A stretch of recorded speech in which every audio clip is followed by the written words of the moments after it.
రథసప్తమి జనవరి నెల 25వ తారీఖు ఆదివారము.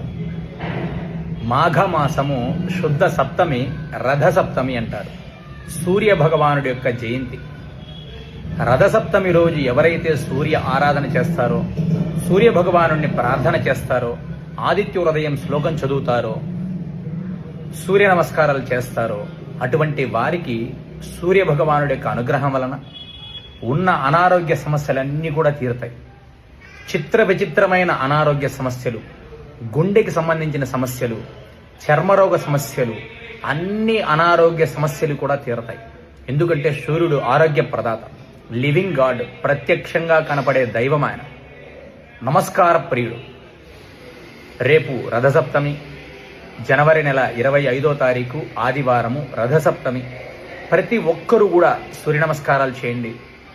సూర్యుడికి అర్ఘ్య ప్రదానం ఇవ్వండి. అంటే చెంబులో నీళ్లు తీసుకొని చేతులకు వేసుకొని సూర్యుడిని నమస్కారం చేసుకొని చేతులకు నీళ్లు వేసుకొని సూర్యోదయానికి ముందే లేచి చేయాలి. ఎప్పుడో 10 గంటలకు ఇవ్వడం కాదు.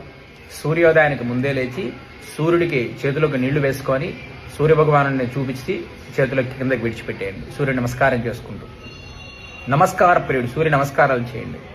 ఆదిత్య హృదయ శ్లోకం పారాయణం చేయండి. ఎన్నిసార్లు వీలైతే అన్నిసార్లు పారాయణం చేయండి.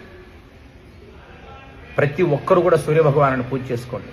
దీర్ఘకాలికంగా ఉన్న అనారోగ్య సమస్యలన్నీ కూడా తీరతాయి. హార్ట్ సంబంధించిన సమస్యలు, చర్మ రోగాలు అన్నీ కూడా తీరతాయి. ఆయన ఆరోగ్య ప్రదాత. ప్రతి ఒక్కరు కూడా సూర్య భగవాను ఆరాధన చేయండి, ప్రార్థించుకోండి, సూర్య నమస్కారాలు చేయండి.